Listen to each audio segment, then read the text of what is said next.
आज आप सब यहाँ पर उपस्थित हुए हैं। आप सब गर्मी, सर्दी, बरसात की प्रवाह के बगैर निरंतर अपने परिश्रम से, अपने पुरुषार्थ से उत्तर प्रदेश और देश के अंदर खुशहाली लाने का कार्य कर रहे हैं। उत्तर प्रदेश को देश की सबसे बड़ी अर्थव्यवस्था बनाने में अपना योगदान दे रहे हैं। मैं इसके लिए आप सबका हृदय से अभिनंदन करता हूं, स्वागत करता हूं। भाइयों बहनों, आज का ये कार्यक्रम बहुत महत्वपूर्ण कार्यक्रम है।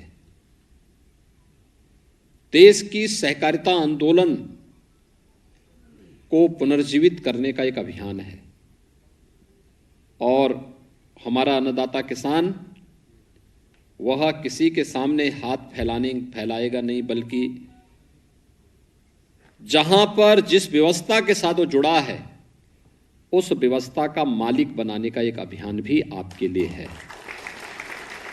और ये आपका परिश्रम और पुरुषार्थ तो है ही, लेकिन मैं भी यहां पर अपने जिन किसान बंधुओं ने अपने विचारों को रखा, लगभग ऐसे 11 किसान भाई और बहनों ने अपनी बात यहां पर रखी थी।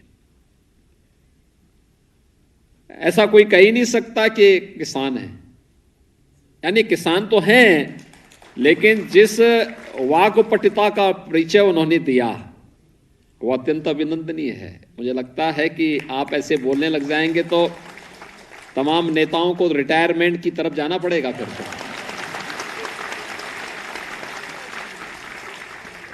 आप इसलिए बोल रहे थे क्योंकि आप उस क्षेत्र से जुड़े हुए हैं। जितना ज्ञान आपको है और जिस धारा प्रवाह आप अपनी बात को रख रहे थे, ये चीजें दिखाती हैं कि आपको उस फील्ड की व्यवहारिक जानकारी भी है। स्वाभाविक रूप से शासन सत्ता में जो लोग बैठे रहते हैं उनको व्यवहारिक कम, सैद्धांतिक जानकारी ज्यादा होती है, लेकिन जो जमीन पर है उसका व्यवहारिक जानकारी ज्यादा होगी। और व्यवहारिक जानकारी इसलिए है कि गन्ना किसान की समस्याएं क्या थी, कैसे गन्ना माफिया हावी होकर के ऐन वक्त पर, जो बात यहां पर श्रीमती ममतेज सिंह जी बता रही थी कि कैसे अपने पूज्य पिता के साथ जाती थी, गन्ना लेकर के गए और बोगी वहां जैसे पहुंचा उसके बाद वहां बता दिया कि अब तो अभी तुम्हारी पर्ची तो हम भेज चुके हैं गांव, और पहले पर्ची लेकर के आओ। आज तो ऐसा कुछ नहीं है। आज तो तकनीक के साथ आपको जोड़ करके एक व्यवस्था बना दी गई कि पर्ची आपके पास हो ना हो, लेकिन आपके पास स्मार्टफोन तो है, और आपके पास नहीं तो उनके पास तो है। आप वहीं से डाउनलोड करके उसको बोलो कि भाई अपना स्मार्टफोन निकालो, चलो मैं इसी में दिखा देता हूं। यानी ये सारी समस्या का समाधान। और इसीलिए प्रधानमंत्री मोदी जी कहते हैं कि भ्रष्टाचार पर प्रहार करना है तो हमें तकनीक को अधिकाधिक उपयोग करना चाहिए। और ये तकनीक गन्ना विभाग ने इसलिए अपनाई, राज्य सरकार ने इसलिए इस तकनीक का उपयोग किया। जैसे हमारे लगभग 50 से 55 लाख जो गन्ना किसान हैं, इन गन्ना किसान भाई और बहनों को किसी गन्ना माफिया की चपेट में ना आना पड़े और इनके परिश्रम का सही लाभ इन्हें प्राप्त हो सके, इस दिशा से वह कार्यक्रम आपको दिया गया। और आपने जिस अच्छे ढंग से उसकी व्याख्या की, जो बताया, आप मुझे बताइए, अगर कोरोना कालखंड में हम ये व्यवस्था नहीं लागू करते, क्या संभव था चीनी मिलों को चला पाना? नहीं था। महाराष्ट्र की आधी चीनी मिलें बंद हो गई, कर्नाटक की चीनी मिलें बंद हो गई, ब्राजील दुनिया के अंदर सबसे अधिक चीनी उत्पादन करने वाला देश है, ब्राजील की चीनी मिलें कोरोना में बंद हो गई। मेरे सामने भी बात आई थी।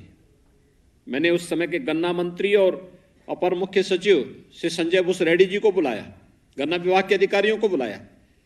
मैंने कहा भी देखो, कोरोना आएगा, इसको निपटने के लिए सरकार अपनी तरीके से व्यवस्था करेगी, लेकिन उत्तर प्रदेश के अंदर तो हमारे प्रदेश की इनकम का और इतने बड़े प्रदेश को संचालित करने के लिए अगर हमारी खेती किसानी प्रभावित होगी तो इतने लोगों के लिए हम कहां से व्यवस्था लेकर के आएंगे।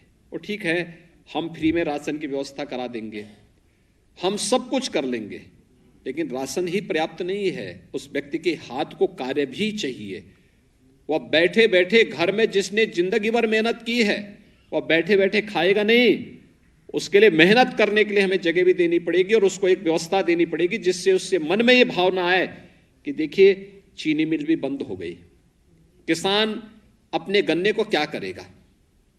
मैंने कहा एक रिस्क लेना पड़ेगा, और रिस्क ये कि लॉकडाउन है, लेकिन हमें चीनी मिलें चलानी होंगी, कोविड केयर सेंटर हम बनाएंगे, हेल्प डेस्क बनाएंगे, हम वहां पर वह हर सुविधा उपलब्ध करवाएं, और टेक्नोलॉजी इस प्रकार की कि डाउनलोड करें अपने अपने स्मार्टफोन पर ही, और किसान को वहीं से हमें सुविधा उपलब्ध करवा दें कि वह अपने स्मार्टफोन से ही लोगों को दिखा सकें कि देखिए मेरी पर्ची ये है, और उस पर्ची के माध्यम से फिर वह